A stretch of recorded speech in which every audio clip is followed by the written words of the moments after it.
পেশ করার জন্য অনুরোধ জানাচ্ছি।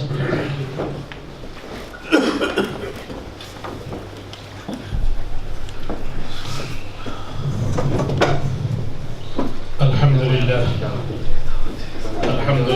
কাফা ওয়া সালামুন আলা ইবাদিহি আল্লাযিনা ইসতাফা আম্মা বা'দু ফাআউযু বিল্লাহি মিনাশ শাইতানির রাজীম বিসমিল্লাহির রাহমানির রাহিম وما لكم لا تقاتلون في سبيل الله والمستضعفين من الرجال والنساء والولدان الذين يقولون ربنا أخرجنا من هذه القرية الظالمة أهلها واجعل لنا من لدنك وليا واجعل لنا من لدنك نصيرا صدق الله مولانا العظيم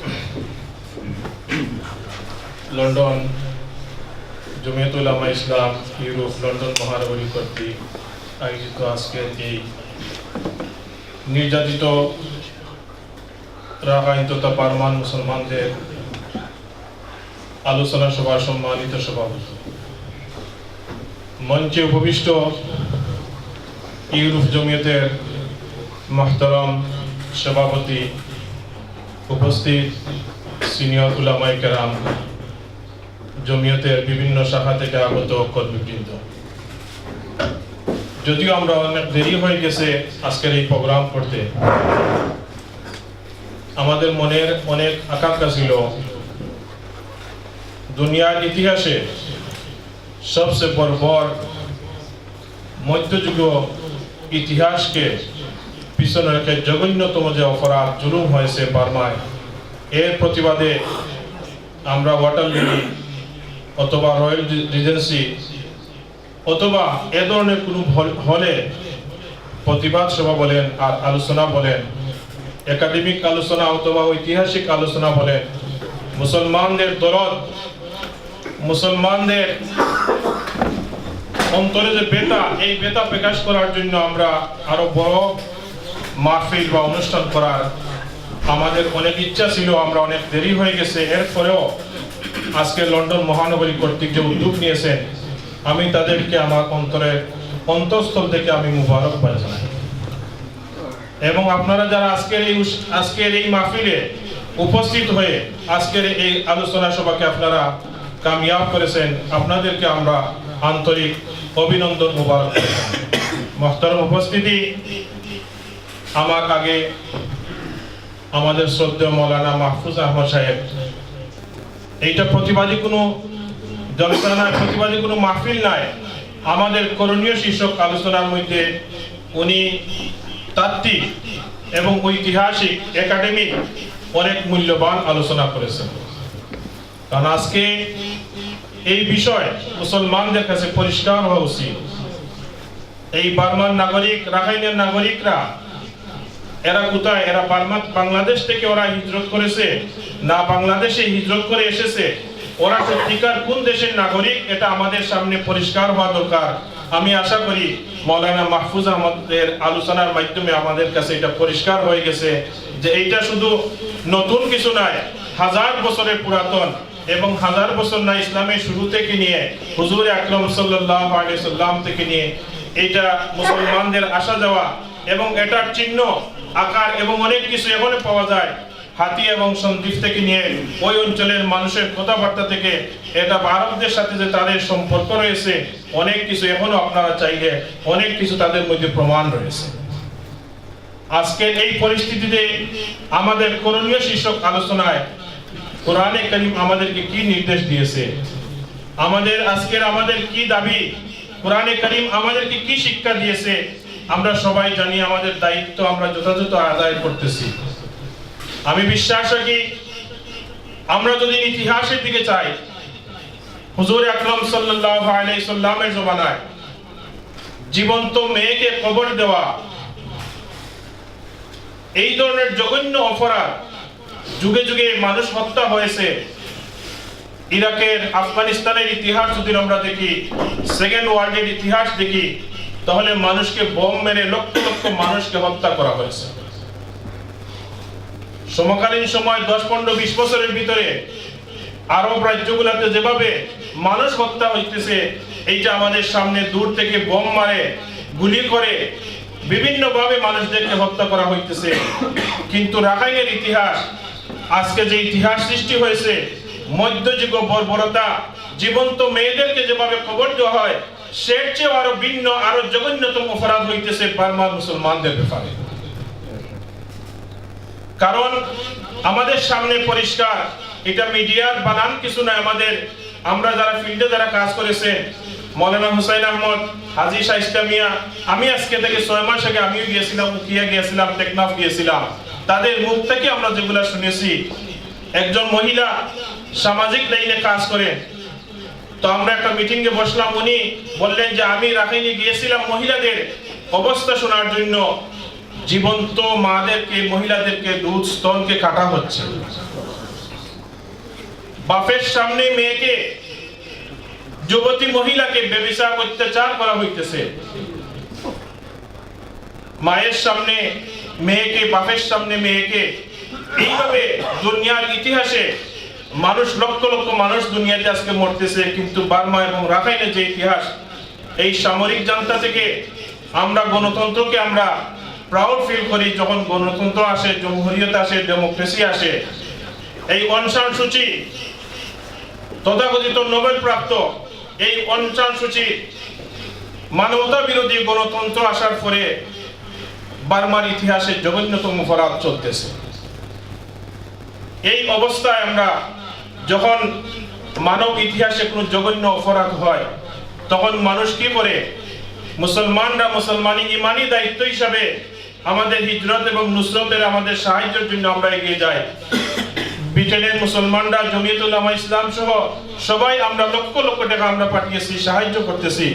কিন্তু এই সাহায্য আমাদের জন্য যথেষ্ট নয়। এই পরিস্থিতিতে আমাদের এক ভাই বলেছেন, ব্রাসেলসে একটি প্রতিবাদ সভা, ব্রাসেলসে সারা বিশ্ব হইতেছে। আমরা কোথায় যাই? আমরা কাদের কাছে যাই? বিশ্বর মূল জাতিসংঘের কাছে যাই। আজকে আমাদেরকে জাতিসংঘ কি দিচ্ছে? এই জাতিসংঘ নামে বিশ্ব সংস্থা সৃষ্টি হয়েছে মুসলমান সারা বিশ্বে শান্তি সৃষ্টি করার জন্য।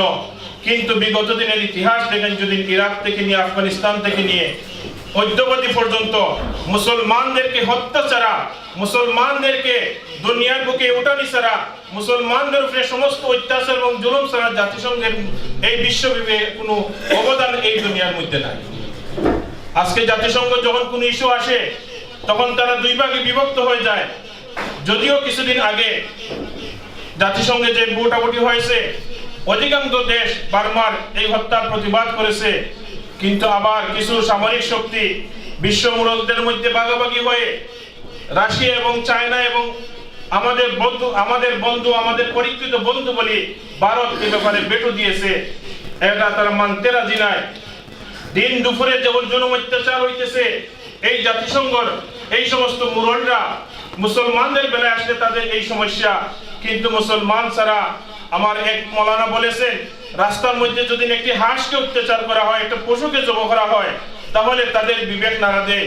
কিন্তু আজকে দিন দুপুরে মার সামনে মেয়েকে, বাপের সামনে মেয়েকে জীবন্ত ব্যভিচার এবং অত্যাচার করা হচ্ছে। গর্ভবতী মাকে জ্বলন্ত টুকরা টুকরা করা হচ্ছে। এই অবস্থায় আজকে বিশ্ব মুরব্বীরা, তারা চায়না এবং ইন্ডিয়া এবং ভারত আজকে বার্মার পক্ষে অবস্থান নিয়েছে।